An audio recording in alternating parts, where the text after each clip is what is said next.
For nearly half a century, one aircraft alone has dominated the skies.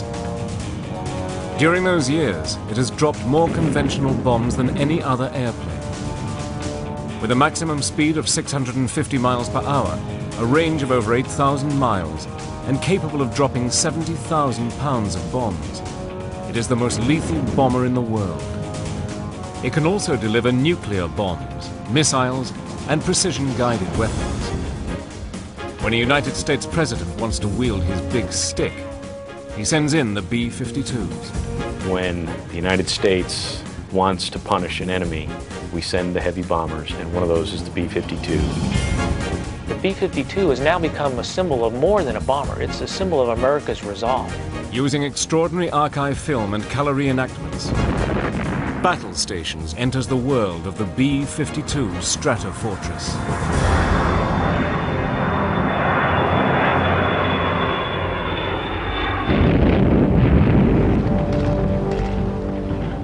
As far back as World War I, the use of aircraft as a means of delivering explosives was accepted as an effective way to strike at the enemy.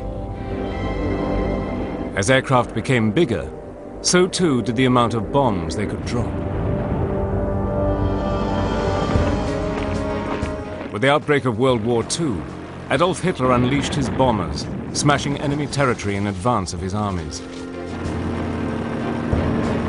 But as the tide of war changed, it was the Allies who used the bomber to its full destructive potential. With raids of 1,000 bomber aircraft at a time, Allied heavy bombers such as the British Lancaster and the American B-17 proved their superiority by pounding Nazi Germany into submission. Japan, too, was systematically destroyed by vast armadas of American B-29s. In early August 1945, 2 bombs were dropped that changed the face of war forever. And with it, the birth of one of the most terrifying instruments of war, the nuclear weapon. For the first time in over 6 years, the world was at peace. But signs of another conflict were already on the horizon, the growing threat of war with the Soviet Union. The USA began to prepare for hostilities with the Eastern Bloc. On March the 21st, 1946, an organization known as SAC, Strategic Air Command, was established. There was no office building, so we used offices in the old Martin bomber plant on this airfield. And we start seeing people that we had fought the war with coming from all over the place, mostly all B-29 types. SAC wanted air combat units capable of flying huge distances and employing the latest and most advanced weapons. But what America did not have was an aircraft powerful enough to meet these intense requirements. With this in mind, the Boeing company began working on various designs for a long-range bomber. These included radical swept-back wings and jet and conventional propeller-powered aircraft. But it wasn't until October the 21st, 1948, that Colonel Henry Pete Worden of the Wright Air Development Center met with Boeing engineers. They arrived with a wealth of documents and designs, but Worden paid little attention to the paperwork and requested a prototype using turbojet engines.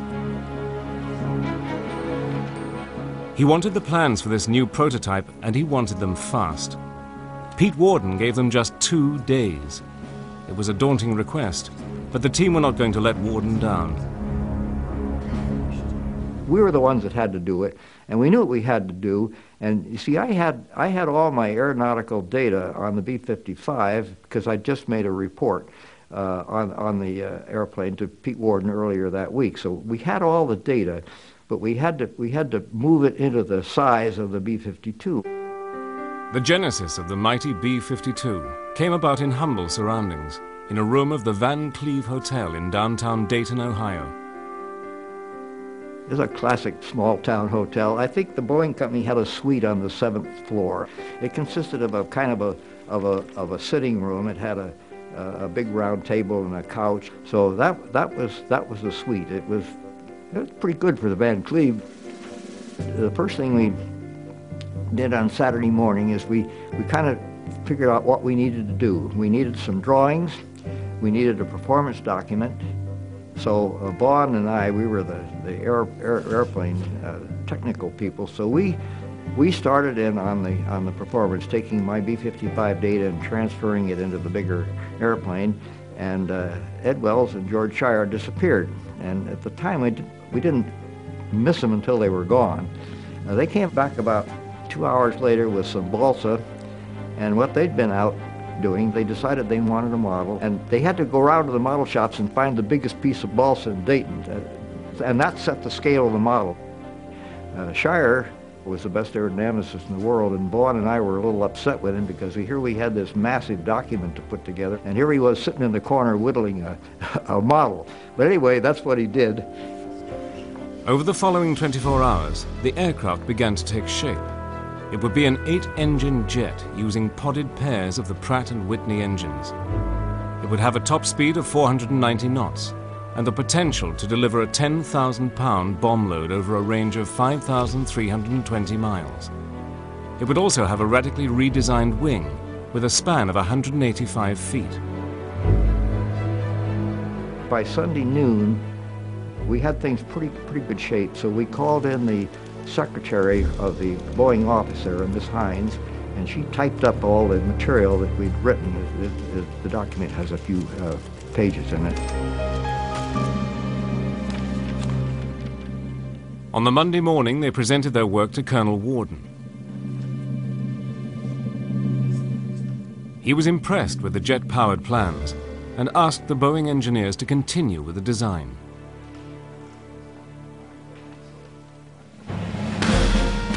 Endorsement of the aircraft didn't happen for another 3 months, but in January 1949, production started in Seattle. Over the following 2 years, Boeing worked and tested their new plane at a feverish pitch. Nowadays, they have what they call computational aerodynamics, and they can do it with a computer. But in those days, the wind tunnel was the way we did it. And that's why it took about a year of wind tunnel testing. That was mostly in figuring out how to put the engines on the wing. And the data turned out to be okay. On April the 15th, 1951, the B-52 was wheeled out. Called the YB-52, it was prepared for its maiden flight at the Boeing field. We knew we had a winner before we flew it. The first flight, on the airplane, I was really excited about that. It had taken 7 years from the initial United States Air Force request for a new bomber to get the B-52 on the runway. It didn't look like any other airplane, but I'd been deeply involved in the testing in the wind tunnel, and I knew it should fly, but when it finally took off, flaps hanging down, the swept wing, and I was real happy to see it disappear over the horizon. Engines look normal. The test flight entailed checking out the airplane and checking out the systems. Now, like for instance, the control forces turned out to be many times greater than what they should have been. And so it took both of us to turn the airplane under certain conditions. All you have to do is fly upside down. Now we'll try. The flight lasted 2 hours, 51 minutes and ended with a perfect landing at Moses Lake. Feels like an airplane now. It was universally agreed that Boeing was onto a winner. Over the next 3 years, Boeing and the United States Air Force tested, developed, and refined the aircraft. Many improvements were made. One of the most noticeable was by the head of Strategic Air Command, General Curtis E. LeMay, that they changed the crew seating configuration. Now, the first airplane did not have the right cockpit on it. General LeMay decided he wanted a side-by-side cockpit. And we didn't have the time to hit the first airplane. So the first 3 or 4 airplanes that came off the line were B52Ys, I think, and they had the tandem cockpit. Finally, in 1955, the new B-52 was revealed to the public and ready for active service. But the Soviet Union had by now developed its own atomic and hydrogen bombs, and America desperately needed a heavy bomber to strike back if necessary. Would the B-52 fit the role so urgently needed by Strategic Air Command?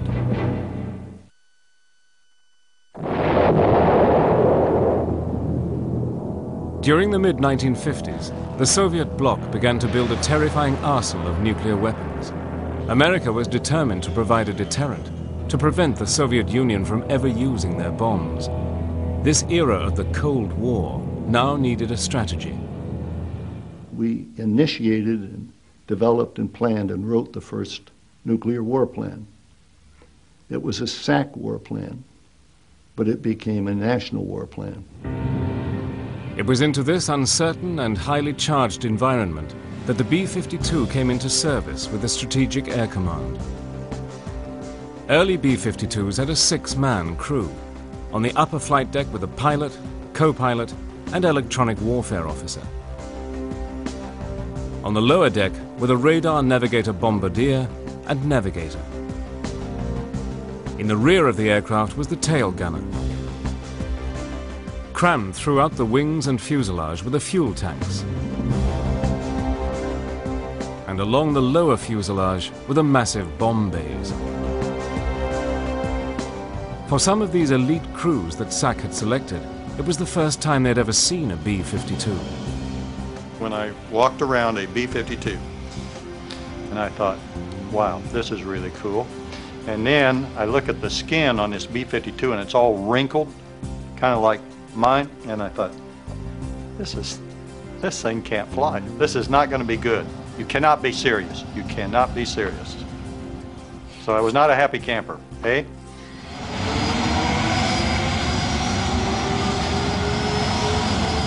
I was just absolutely awestruck by the sound, the noise, the motion of the airplane, but it did fly and it flew very well. It took a lot of strength, very fatiguing. Imagine yourself told to drive a big 18-wheeler Mack truck down the highway. Not only down the highway, but into the neighborhood and around the corner and back it up. And that's what a B-52 feels like in comparison, say, to an F-4 fighter, which is like driving a Lamborghini. You put the throttle forward on all 8 engines. The entire airplane shakes. You have this noise, and it's sitting there on the end of the runway. Everything's vibrating. You know, it's almost like a sprinter ready to take off. And then you get moving, and it slowly starts accelerating. And then gets a little faster, and a little faster, and a little faster. And then you have about a 12,000-foot runway. And you finally take off, and you lumber up, nose down, you climb until you reach your altitude and go on. But the first time, it's really an exhilarating experience. The B-52 wasn't necessarily difficult to land and take off the airplane, except in a crosswind crab system where you could dial in the crosswind crab so that you could land the aircraft while it was pointed relatively into the wind, but you were flying actually sideways. So it was a very unusual and spooky sequence. As US military thinking developed during the Cold War, the greatest fear was of a sudden preemptive Soviet strike.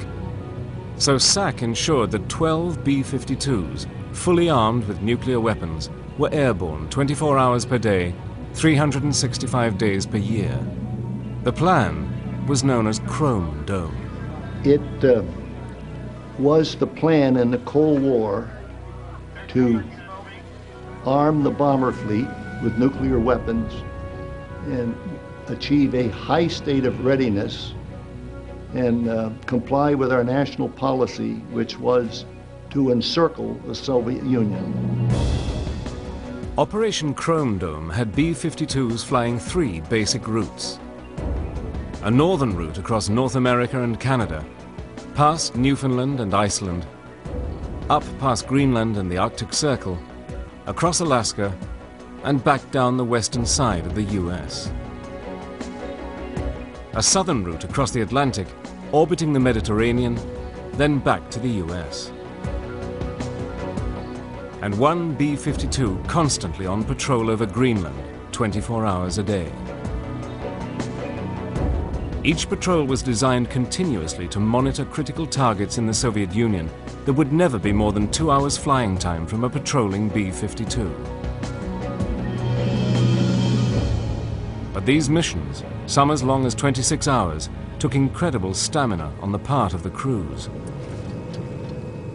Sitting in an injection seat, you had a 35, 40 pound parachute on your back.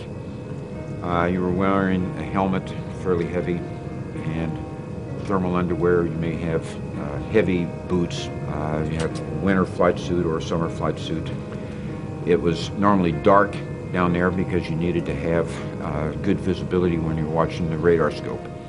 Most of the times it was cold, a negative 55 degrees. And of course, the skin of the airplane, some places wasn't that well insulated. And then you add on top of that your high altitude, your low ambient humidity, and you would lose a lot of moisture. There were many times that I would lose 5 to 10 pounds, usually just in water, from a long, stressful mission. It was very cramped. We had air mattresses. You could lie down and rest. Obviously, the one pilot would be flying the airplane, one navigator navigating. We early on had a small oven where we could cook what was I characterize as an early TV dinner. We had a hot cup where you could have coffee or heat up some soup, and we had box lunches as well.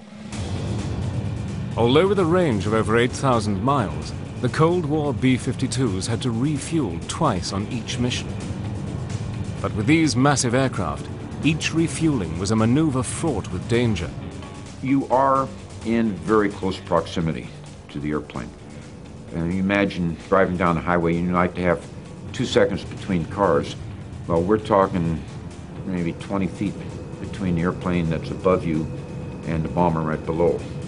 And at a fraction of a second, if you hit an air bump or some kind of clear air turbulence, you have the capability, of his tail coming down and your nose going up. And yes, it could ruin your whole day. The boom operator in a tanker, he flies the boom. You had to fly the B-52 into this envelope, into this narrow airspace under the tanker that the boom operator liked. And some boom operators were so damn picky that if you didn't have it within a foot where they wanted you, they wouldn't stick the boom in. And I'd say, put the damn thing in, you jerk. Any time of the day or night when you were the pilot and were air refueling, taking on at least 40,000 pounds of fuel, when I finished, my body would be wet, just absolutely soaked. Perspiration. From October the 1st, 1957, during normal periods of readiness, 40% of SAC's bomber force was on continuous ground alert, ready to get airborne at 15 minutes' notice. When that klaxon went off, of course, you never knew for sure whether it was a training exercise or whether it was a real thing.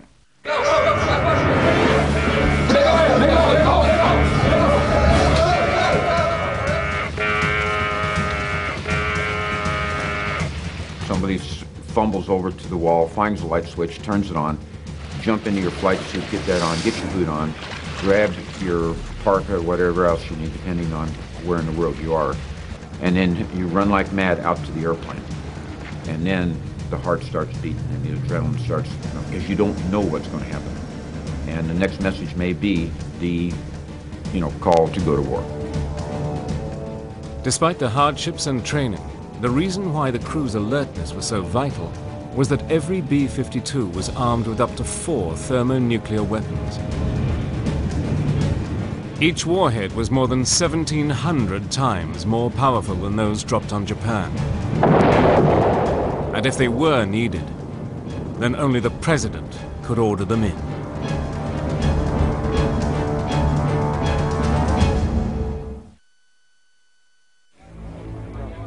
In the early 1960s, Strategic Air Command was the key deterrent against any attack by Russia.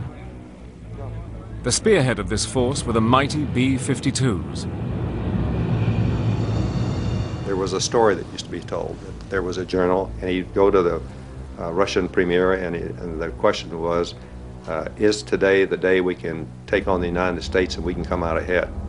And the general would say, not today, sir. And our job was to make sure that every day that was his answer. To enable the U.S. to keep that high state of alert, Strategic Air Command required the B-52 crews to undertake the long, stress-inducing tours of duty. The average tour of duty for SAC combat crew members in the early 60s, you would normally pull 2 7-day alert tours per month. So that's 14 days out of roughly 30 or 31 days that you could expect to be sitting nuclear ground alert. And you were expected to be able to launch within 15 minutes and go strike those targets if given the order to do so. So in addition to the pulling of the ground alert, you could expect to fly maybe 3, maybe 4 training missions per month. So your time was totally consumed with those responsibilities. The continuous training of the crews was hard and rigorous. Only the best survived. But it was not enough to be the best. They had to pass the psychological tests as well. You had the psychological profile, which was very important. In other words, you're talking about taking a nuclear weapon and dropping it on a country, and a lot of people can't handle that. And physiologically, are you able to take the long missions, the 20-plus hour missions that are required? Do you have the stamina? And you're given physical tests to see if you had that stamina. The training required everyone to do their job, not just the crew, but the maintenance people and all the support people, even the people that made the lunches. Everyone had to do their job to keep the fleet in the air when it was needed. The driving force behind this quest for a state of excellence was General Curtis E. LeMay. He was the big daddy. He was the one that started SAC. And of course the impression that he conveyed was that there's nobody tougher than Curtis E. LeMay. First of all, a brilliant person to have in the concept he had, and he knew what his mission was. There were moments that he was a loving father. He had times that he could show compassion, but on the outside he was just a rough son of a bitch, I guess.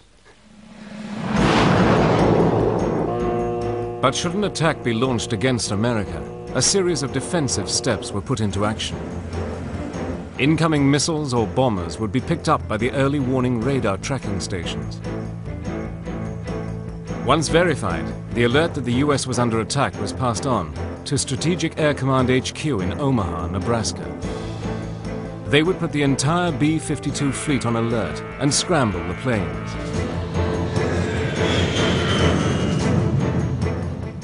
SAC would then consult with the White House. The president was never more than a few feet from the war plan. If, and only if it was necessary, the president would give the final order to go. Then the B-52s that were already airborne would receive their coded instructions, known as the go codes, to fly to their targets. There was a coded message that you would receive, and it required you and another what they called positive control crew member to authenticate this message. And it was there was a code. The code was a letter code. If you and the other positive control, which was the radar navigator, the bombardier if you will, and if both of your cards matched the message, then that meant it was an authentic message, and it would authorize you to strike your target. Most B-52 crews had already made arrangements with their families for when and if they were ordered to bomb their targets. I had taken the opportunity, as had many other SAC combat crew members, to instruct my wife as to what she needed to do given a nuclear attack on the United States. And that included putting together the items and materials that she would need to take care of the children, packing the automobile, and have it ready to go to leave the immediate target our SAC bases were all targeted, and get away from it. Every mission carried with it an awesome responsibility. Roger, looks like It's a kind of a terrifying thought. You see, I had seen an A-bomb go off in Bikini. Not many had seen one. And I knew how horrifying it was. And we were carrying things much, much more powerful. And of course, all of us were keenly aware of the significance of the Cold War and the threat that was posed by the Soviet Union and the Warsaw Pact nations. And we were committed, if need be, to take them out. We also knew that we were never committed to a first strike or a preemptive strike. I felt confident that every crew that I was on would fly the assigned mission. We'd go there, do the best we could. If we were able to strike our targets, if not, if we were blown out of the sky, we were blown out of the sky. Because, if that happened, it meant that our country had already been struck. Each B-52 bomber was then on its own, heading towards its target. They can't pull you back. Once you have that, you're committed to the target. You just orbit there, waiting until one of two things happens. Either you get that message that tells you to proceed on to your target, or if you don't get it, you have to determine how long you can stay there in orbit at that point before you have to head back so you can make it back to a base and land without running out of fuel. Should the enemy bombers or missiles get through and destroy SAC headquarters, there was an alternative plan to guide the mid-air B-52s to their targets. It was called Looking Glass. We also had the Looking Glass, the SAC Airborne Command Post, which flew continuously from February 1961 until 1991 with a SAC general officer on board with a full battle staff. Those were 8.5-hour missions. They flew 3 missions a day. And of course, that system was designed, if Strategic Air Command headquarters was lost due to an attack, then that general officer would find himself running the war and talking to the Commander-in-Chief, the President of the United States, and the Secretary of Defense. I was privileged to fly 358 of those missions in the 10 years I was a SAC general officer. This flying command center was a vital linchpin in the doomsday scenario. But thankfully, it was never needed, as just one misguided bomb would have resulted in a nuclear catastrophe, with potentially not a single living thing left alive on the planet. But accidents with all these nuclear-armed bombers did happen. And when a B-52 with 4 50-megaton bombs crashed, the world held its breath.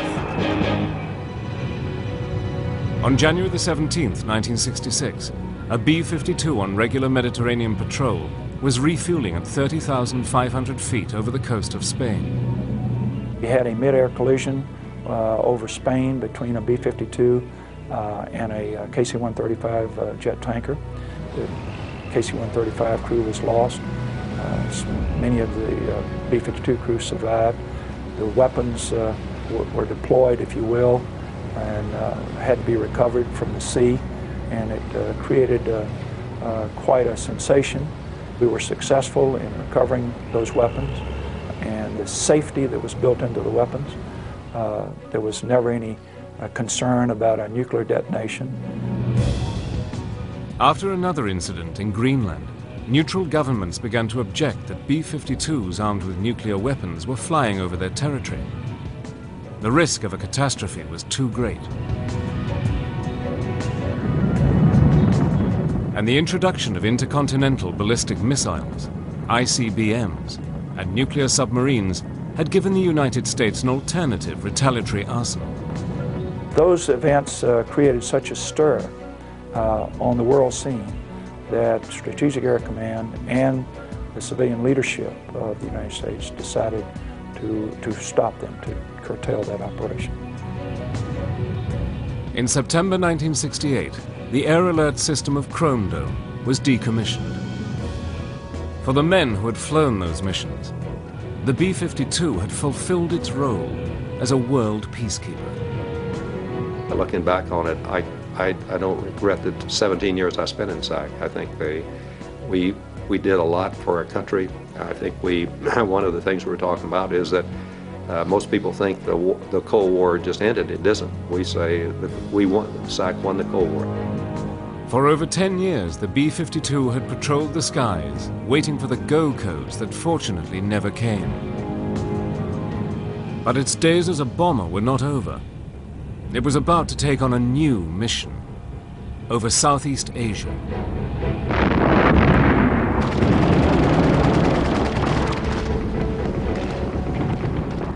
When Southeast Asia came about, and there was a need to deliver large firepower, that is, conventional ordnance, iron bombs as we refer to them, the Air Force looked around, and the best delivery platform they had was, in fact, the B-52. In March 1965, in the escalating conflict in Vietnam, President Johnson gives the go-ahead for Operation Rolling Thunder, the bombing of North Vietnam. Again, the B-52 is mobilized, and again it is modified to conduct its mission. We modified the B-52D models with what we call the big belly modification to the point where between external and internal carriage, they could carry 108 750-pound bombs.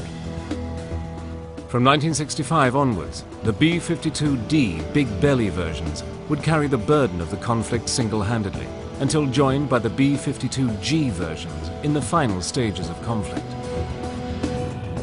Between 1965 and 1968, in Rolling Thunder, B-52s flew more than 2,000 sorties and dropped over 630,000 tons of bombs. This was the first time that the B-52 had entered the theater of actual warfare.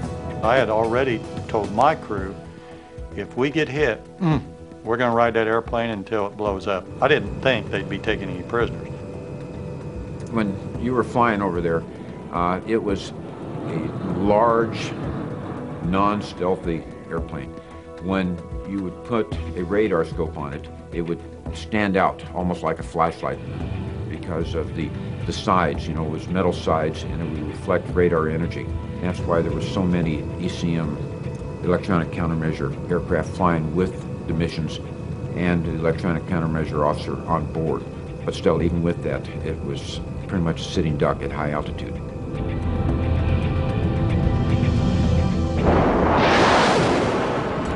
Apart from SAMs, surface-to-air missiles, the B-52s had to face the Russian-built MiG-21 fighters. We didn't really have a problem with MiGs trying to attack the B-52s. We found the MiGs flying in formation with us. And they were flying at our altitude, at our airspeed, at our heading, and they were transmitting this information down to the gunnery, to the SAM sites. So here's a guy on the ground, he knows your heading, your altitude, and your airspeed, and that simplifies his process of shooting you down. By 1970, the heavy bombing also extended outside Vietnam to Cambodia and Laos. Sortie rates had risen to over 3,000 a month. But the best-known manifestation of the massive US air effort in Vietnam was still to come. It would bring losses of aircraft and crews to the B-52s, the like of which they never before had to face.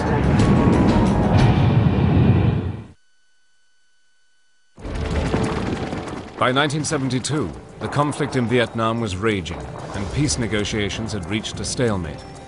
So a major escalation of the B-52 bombing was ordered, Operation Linebacker 2. This was to be the systematic bombing of key objectives in North Vietnam.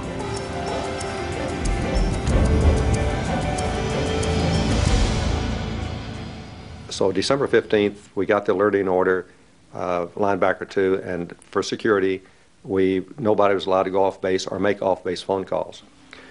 And so we were told to prepare for a 3-day maximum effort mission with the possibility of extended indefinitely. And at that time, we were told the targets would be Hanoi. Normally, when you briefed, you had a cell, 3 B-52s, 18 people, And usually they were talking to each other and the briefer's trying to brief, and nobody pays any attention to him because it's the same briefing every day. And we go in this room, the room's packed with crew members. And this briefer could have spoken without a microphone in a whisper, and everybody in the room would have heard every word he said. It was so quiet in that place. The thing I remember is looking around and I thought, you know, some of us probably aren't going to be alive. Some of us are going to be dead in 4 or 5 hours. We're not coming back.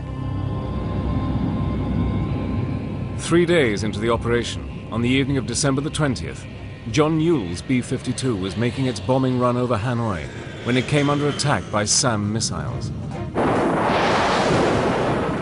To see these lights, these little spots of light, and then as they came up through the undercast, you could see the rocket plume of the engine of the surface-to-air missiles. And there were a lot of surface-to-air missiles coming up, a lot. Check left, check left. I got it. E-Dub, are you targeting anything? We've got something off the nose. Just about 5 seconds before bombs away. And I looked out and there's this, I could just see this huge SAM right off the nose of the airplane. I thought, get above us before you detonate. Check left, check left, check left. I got it, I got it, I got it. We got a SAM tracking up off the nose. It looks like it's going to detonate above us. Okay, it looks like it blew in part of your windscreen there. The next thing I knew, the airplane was in a 30-degree bank. All the windscreens were completely shattered, but intact. And half the red lights in the cockpit were on. So I thought, well, I'm going to try to level the wings, but probably won't be able to. Out on the left wing, I see fire. I look out there, and my number 3 and 4 engines are on fire. And just as I'm looking at that fire light, the second SAM hits the airplane. Another one coming up off the nose. Obviously put a pretty big hole in the crew compartment because we had explosive decompression. We lost our pressurization. And the noise was deafening. It was just like you were standing next to a train that was going by on a track at 80 miles an hour. Just deafening noise. Now I look out and the engines aren't just on fire, now the wing's on fire. I'm trying to decide, do we stay with the airplane until that wing snaps? So I thought, I better get the crew out. And the way I did that is there's an emergency bailout light in front of each crew member, and you have a guarded switch which a pilot can activate, and when you hit that switch, it turns that red light on in front of each crew member, and that means eject. It's a kick in the butt when that thing fires, and I thought, this is not a good day. John Ewell was captured by the North Vietnamese and taken to the infamous Hanoi prison camp, nicknamed the Hanoi Hilton. After 3 days of solitary confinement, Ewell was on the receiving end of a B-52 bombing raid. And I can remember being huddled back in the corner of that cell with my fingers in my ears as deep as I could get them, and I just knew my eardrums were going to rupture. And the plasters falling down from the ceiling in the cell, and there are wooden shutters over the bars on the door, and they're made out of cardboard. They're flapping back and forth from the concussion from these bombs. And I'm sitting there thinking, 3 nights ago, I was up there dropping those bombs. The way I'm going to check out is being bombed by my buddies who I was up there bombing with 3 nights ago. Isn't that ironic? December the 20th was the most intense night of Operation Linebacker. 6 B-52s were destroyed, and 17 airmen lost their lives. After 93 days of captivity, John Ewell was finally released. But for him, his savior was the B-52. That B-52 was such a sturdy airplane, such a tough bird, that it took 2 direct SAM hits, and I was in it for at least 50 or 60 seconds trying to decide whether to bail out or stay with it, and all my crew got out. Everybody survived. During Linebacker 2, the B-52s flew over 700 sorties in North Vietnam. They kept up the most sustained heavy bombing of the war, dropping over 15,000 tons of ordnance. They destroyed 1,600 military installations, 10 airfields, 500 railway tracks, 3 million gallons of petroleum, and 80% of all electrical power. But for the SAC crews, a high price was paid to complete that objective. Over the 11 days of the operation, 15 B-52s were shot down by SAM missiles. Of the 92 crew aboard these planes, 61 went down over North Vietnam. Roughly half were killed and half were taken prisoner. Hanoi could not take a further battering, and a ceasefire was signed.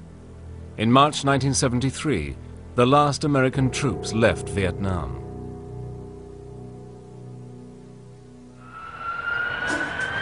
Throughout the 1980s and 90s, the B-52 remained the principal strategic heavy bomber in the US air fleet. Constantly updated to incorporate the latest airborne technology, the B-52 was always ready to go into action. On September the 11th, 2001, as it neared its 50th birthday, the B-52 was called on again. On the 11th of September, we were in the middle of an exercise, and we watched the airplane hit the second tower, at which point we knew then that this was not just an accident, that it was an attack on the United States. So it really hit home at that point that we needed to take the attack back to the enemy.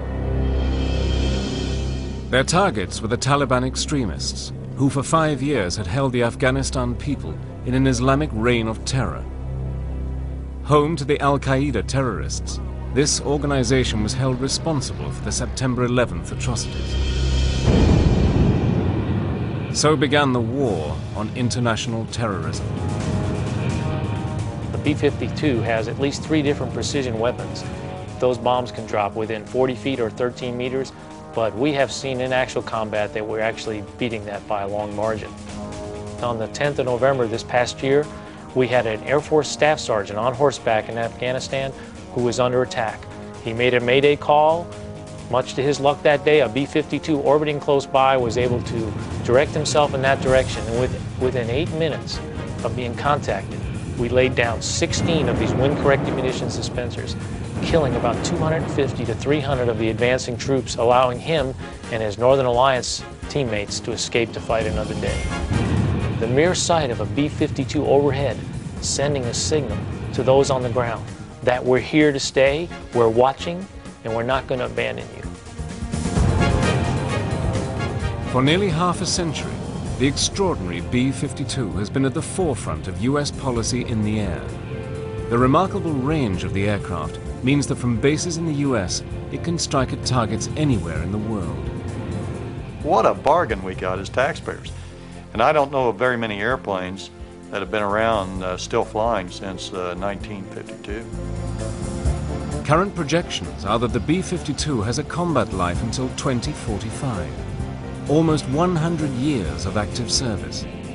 No other bomber in history comes close to this record. I believe it will probably be the most famous airplane ever, and certainly one with perhaps the longest longevity of any combat airplane that we've ever had in the inventory. Started in the 40s, 50s, 60s, 70s, 80s, 90s, you know, and now the 2000s. So the original designers, give them an attaboy for me because they did a very good job.